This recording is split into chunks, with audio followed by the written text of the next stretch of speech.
Assalamualaikum warahmatullahi wabarakatuh. Waalaikumsalam warahmatullahi wabarakatuh. Kami dari kelompok 4 ingin menampilkan drama teater.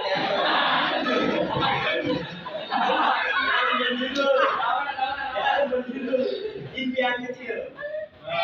Dari saya, perkenalan, nama saya Muhammad Jafar sebagai ayah Ram. Saya Rafiq sebagai Gibran. Saya Zana Pamila sebagai narator. Saya Dinda Tuba sebagai Dumbori. Saya Dinda sebagai Alena. Saya Aslat sebagai Alena. Saya Sylvia sebagai Geraldine.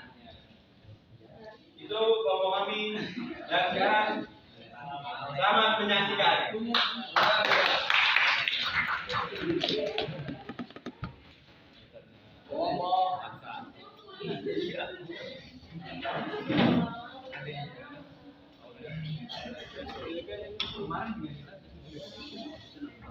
Kisah ini menceritakan seorang laki-laki berumur 20 tahun bernama Dinda yang memiliki impiannya sendiri tetapi bertolak belakang dan bersuara ayahnya untuk meneruskan perusahaan.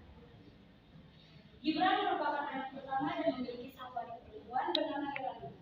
Selisih mereka 4 tahun. Ayahnya bernama Pram Bramasta, seorang pengusaha besar di Jakarta. Gibran pun menjadi sebuah tameng untuk adiknya. Karena Gibran berjanji dengan Geraldine, semuanya akan baik-baik saja jika abang masih ada di hadapannya. Gibran dan Geraldine memiliki asisten rumah tangga yang cukup lama bekerja di rumahnya, dan tentu saja sangat dekat dengan mereka. Namanya Mbok Rini, sosok pendamping ibu setelah ibunya Tian. Ia sudah bekerja di rumah Gibran selama 17 tahun. Mbok Rini adalah salah satu orang yang mendukung semua impiannya dan meyakinkannya bahwa sebuah impian dapat dicapai jika tetap berusaha dan yakin. Di siang hari, Pram yang ingin berangkat kerja kini sedang berbicara dengan anaknya Gibran.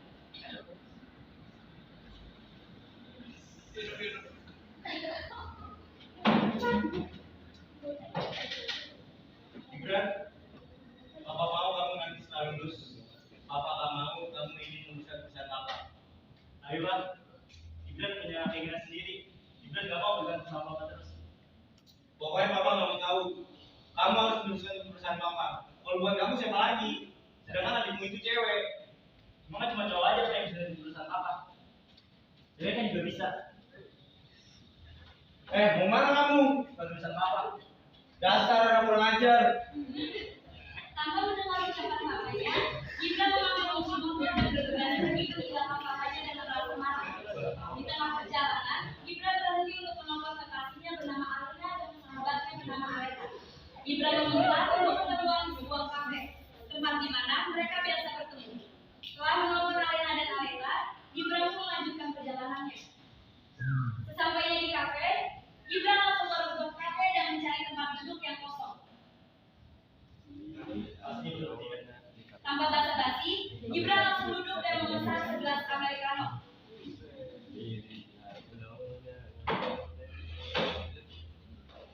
Setelah sekian lama Gibran menunggu, akhirnya Alena dan Aleta hadir di kafe itu.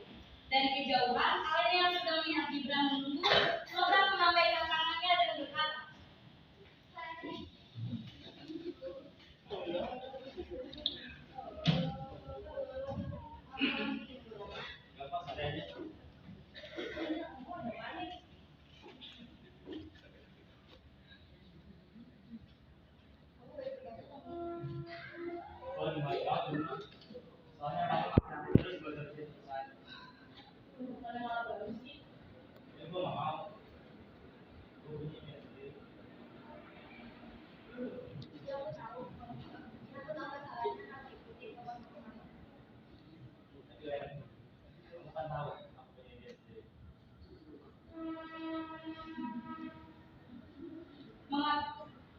mengabaikan omongan Alena, kini Gibran sedang kebingungan karena mempertimbangkan omongan Alena. Sedari kecil, Gibran memang sangat ingin menjadi dokter. Karena Gibran selalu teringat dengan mamanya yang kini sudah tiada karena sakit. Gibran berpikir, jika dirinya sudah jadi dokter sejak kecil, pasti mama tidak merasakan sakit Maka dari itu, Gibran tetap kokoh dengan impiannya ingin menjadi seorang dokter. Jika impian Gibran sudah terwujud, ia berharap bisa membantu banyak orang. Bahkan, Gibran juga ingin memiliki rumah sakit sendiri yang letaknya akan diposisikan tidak jauh dari rumah Gibran. Ini suasana di rooftop pun mulai hening. Gibran melamun, Alena sedang menikmati senja, dan Alena yang sedang karena kebingungan langsung berinisiatif untuk mengajak Gibran dan Alena bermain game. Daripada gimana ini, mungkin kita main bola aja. Gibran dan Alena menyetujui ajakan Alena. Mereka bermain game cukup lama, dan Gibran yang sedang melihat jam tangannya ternyata sudah pukul 9 malam. Menyadari itu, Gibran bergegas pulang terlebih dahulu. Ia takut jika pintu depannya sudah dikunci dan Mbok tertidur.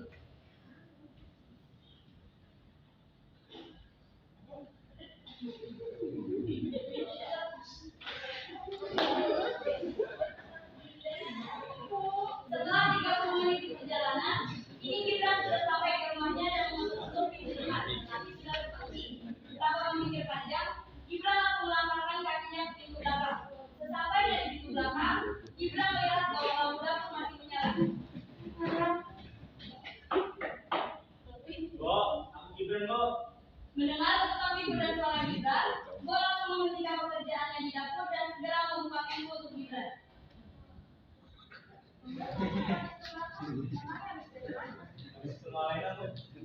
Setelah itu ia langsung bergegas ke kamarnya untuk mandi dan beristirahat. Tetapi langkahnya terhenti karena ia berpakas-pakasan dengan adiknya yaitu Geraldine.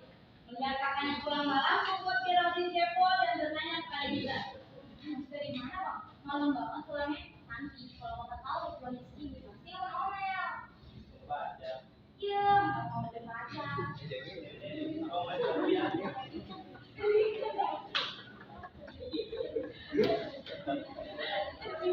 Keesokan harinya sarapan sudah dimasak oleh Bo dan sudah tersedia rapi di atas meja makan.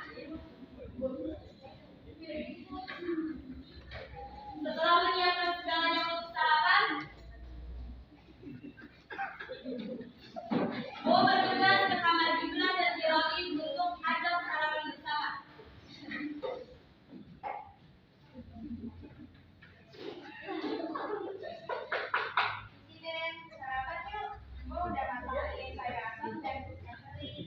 Ya, Bo, nanti Gibran nyusul. Setelah membangunkan Gibran, Bo berlanjut membangunkan Geraldine. Tetapi sebelum dibangunkan, Geraldine sudah terbangun lebih dulu karena mencium aroma masakan. Aku udah bangun, Bo. Mau masak apa sih? Aroma sedapnya sampai tercium ke kamar Geraldine. Masak sayur asam dengan jangkrik. Wih, enak banget. Ayo kita makan, Bo. Ayo. Di sisi lain, Gibran sedang mengumpulkan nyawanya, menghabiskan waktu 5 menit. Ini Gibran langsung menuju meja makan untuk sarapan bertanya. Gibran bertanya-tanya, kenapa tidak ada papa di meja makan? Itu papa kamu lagi baca koran di teras. Mengetahui keberadaan papanya, Geraldine langsung menghampiri papanya untuk mengajak makan bersama. Pram menyetujui ajakan anaknya dan langsung beranjak dari tempat duduk menuju meja makan.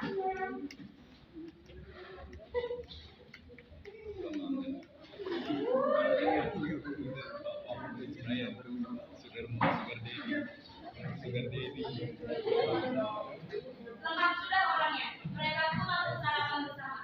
Bo juga ikut serta sarapan di satu meja yang sama. Pram yang sedang menikmati makanan, kini teringat di pikirannya dengan omongannya karena dibicarakan untuk dibicarakan Gibran. Pram pun langsung bertanya kepada Gibran. Emangnya yang kayak nama apa sih Gibran? Aku mau jadi dokter, Pak. Gak usah lah, Bran. Kamu kalau jadi dokter jangan mungkin sukses. Mendingan meneruskan perusahaan apa yang pasti terjamin suksesannya. Berat pokoknya. Intinya Gibran gak mau menerusin perusahaan Bapak. Kamu kenapa sih coba diatur? Gibran gak ngomong kok, Pak. Jauh-jauh hari kalau Gibran mau jadi dokter.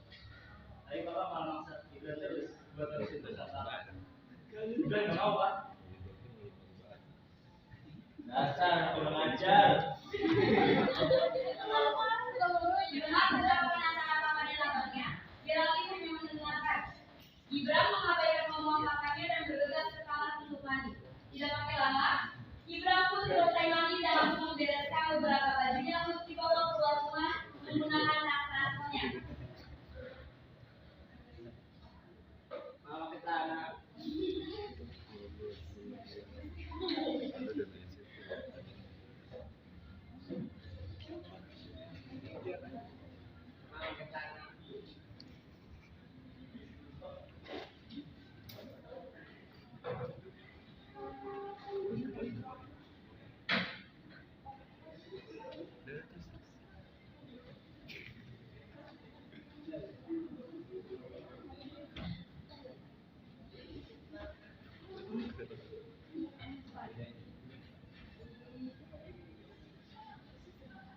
Setelah itu Gibran beranjak dari kamar dan langsung jalan menuju arah dapur di mana tempat Geraldine dan Bo berada. Melihat abang yang sudah rapi dan membawa tas ransel yang ukurannya agak besar, membuat Geraldine dan Bo bertanya-tanya. Mau kemana?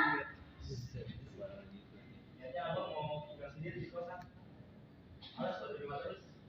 Disuruh-suruh terus sama abang buat ngasih perusahaan. Doain abang ya, biar abang bisa memberi papa. Oh iya, nanti kalau abang nanya, kalau papa nanya, abang kemana bilang aja. Abang nggak tahu. Tapi enggak, masa aku sendiri di rumah. Di rumah aja ya. Jangan sama papa. Nanti abang tetap sampai kamu kok. Oh iya, doain abang ya, semoga abang bisa memberi papa. Bang, ditinggalin ya. Siap deh, jaga diri baik-baik ya.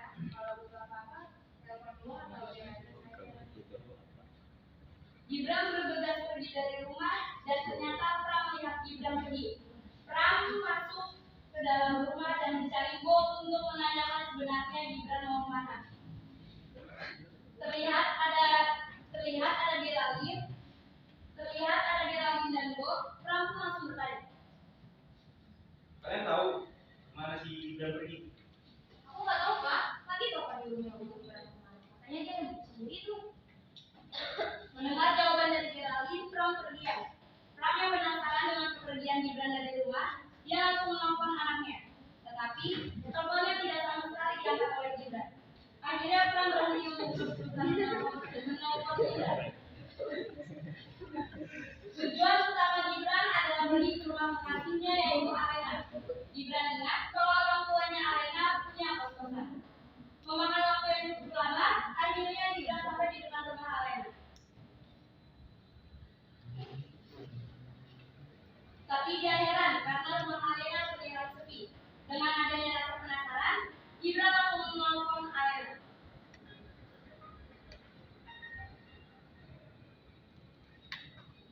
Halo, Len. Halo, Itu main rumah kamu. aku tahu kan rumah aku ini. Apa lagi ada di depan rumah kamu? Mendengar jawaban dari Gibran, Alena terkejut dan sontak mematikan teleponnya untuk mengintip jendela apakah benar Gibran ada di depan rumahnya. Ternyata apa yang Gibran bilang benar. Kini Gibran sudah ada di depan rumahnya. Alena beranjak keluar rumah untuk menemui Gibran yang sedang menunggu. Kini Alena bingung karena Gibran membawa tas yang cukup besar ukurannya.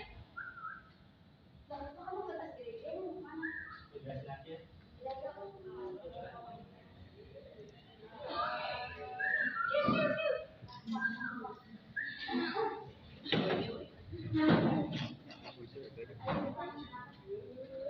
Tanpa basa-basi, Gibran langsung menceritakan semua yang terjadi di rumahnya tadi. Alena menepuk-nepuk pundak Gibran untuk menenangkan hati Gibran. Setelah menjelaskan semuanya, Gibran langsung bertanya kepada Alena. Oh iya, rumah kamu punya kosan kan? Betul. Ya kalau kosan lain. Alena segera menelpon mamanya untuk menanyakan ada atau tidak kamar kosong. Saat Alena sedang menelpon orang tuanya, kini Gibran sudah memikirkan kembali bagaimana dia akan membayarnya. Tidak lama setelah Alena menelpon, Alena langsung memberitahu ke Gibran bahwasannya ada kamar kosong di kosannya. Jadi ini mental kamu itu tinggal di sini aja. Kasih. Melihat wajah Gibran yang bingung, Alena bertanya pada Gibran.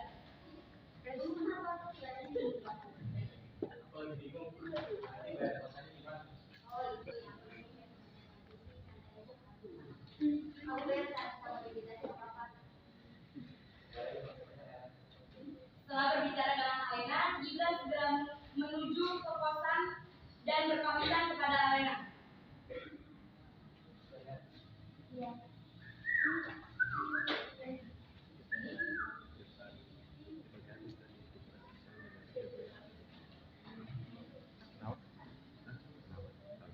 Keesokan harinya, nada dari HP Geraldine berbunyi.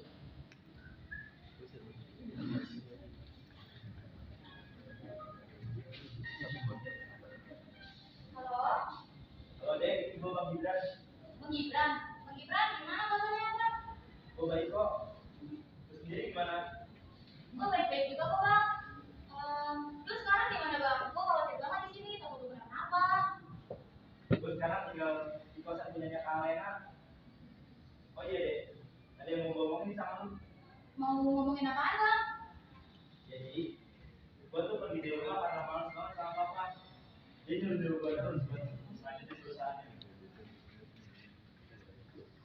Terus sekarang cara lu bayar kos-kosannya gimana, Bang? Sekarang gua kuliah sambil kerja deh. Gua bisa bayar kosan punyanya Kak Lena. Oh, ya udah deh Bang, bagus. Selagi gua tunggu sama kok, selagi itu yang terbaik buat lu kan. Kalau lu butuh apa-apa, kabarin gua aja ya Bang. Oh iya deh. Nanti kalau ada yang nanya gua tinggal di mana, jangan kasih tahu ya. Iya Bang, siap. Usai berbicara dengan Geraldine nantinya, Gibran pun mencari informasi untuk mendapatkan beasiswa kedokteran dibantu oleh kekasihnya, temannya, dan adiknya.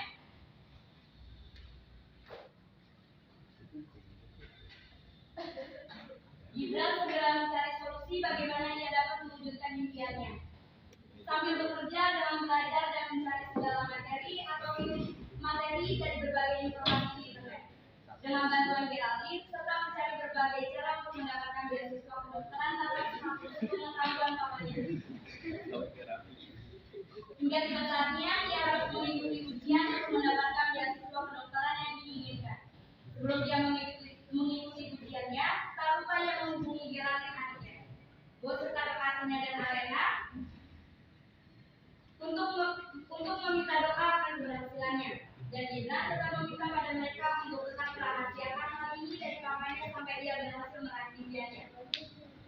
Ini waktu ujian pun berakhir. Setelah sekian lama Gibran menunggu, pada akhirnya dinyatakan lulus dan berhasil mendapatkan beasiswa kedokteran yang dia mau. Gibran terkejut dengan hasil yang dia dapatkan, dengan spontan ia teriak dan tak sadar dia mengeluarkan air mata kebahagiaan. Ia segera menghubungi sang adik bahwa ia berhasil mendapatkan beasiswa kedokteran yang dia impikan. Halo? Halo dek. Dek, dek gue berhasil dek. Serius gua? Bu, kamu berhasil, Bu. Ya Allah, selamat ya, Dek. Iya Bu, makasih udah doain Gibran. Oh iya Bu, jangan bilang-bilang papa tuh ya. Iya, Dek. Gibran menutup teleponnya dan menikmati hasil ujiannya dengan bersiap-siap untuk merencanakan sebuah kejutan untuk papanya. Setelah sekian lama Gibran lalui dengan niat yang sama, yaitu ingin membuktikan pada papanya bahwa ia dapat berhasil mewujudkan impian kecilnya. Dan ia berhasil melalui pendidikan kedokteran itu. Kini ia segera menghubungi Aleta untuk bertemu di rumah Alena.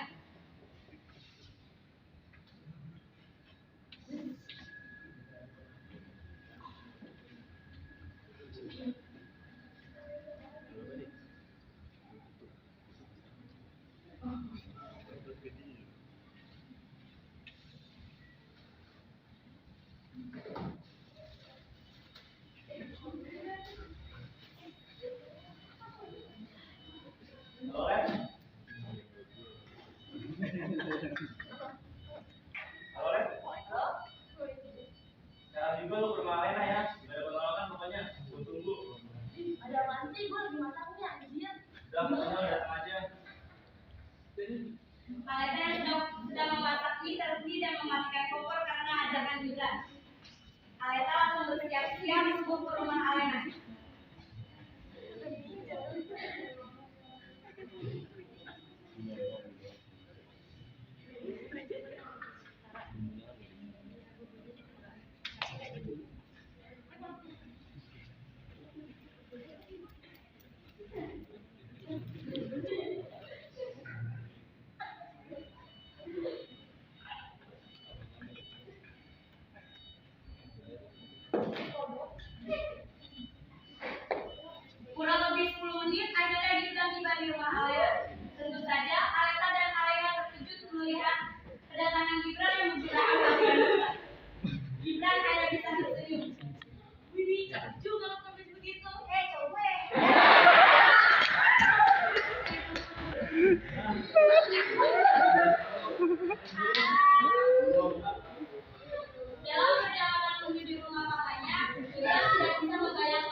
Kamu bangga. Apa ini?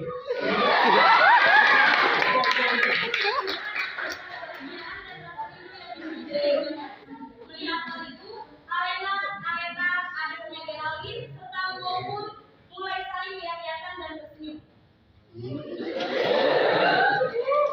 Dengan cerita ini menunjukkan bahwa tidak ada yang tidak mungkin kita raih meski kecil kemungkinan untuk kita meraihnya. Dengan usaha, dukungan, niat, dan doa-doa dari orang yang kita sayangi, tidak ada yang tidak mungkin kita gapai. Tetaplah berusaha dan jangan mudah menyerah hanya karena perkataan seseorang. Kata-kata hari ini.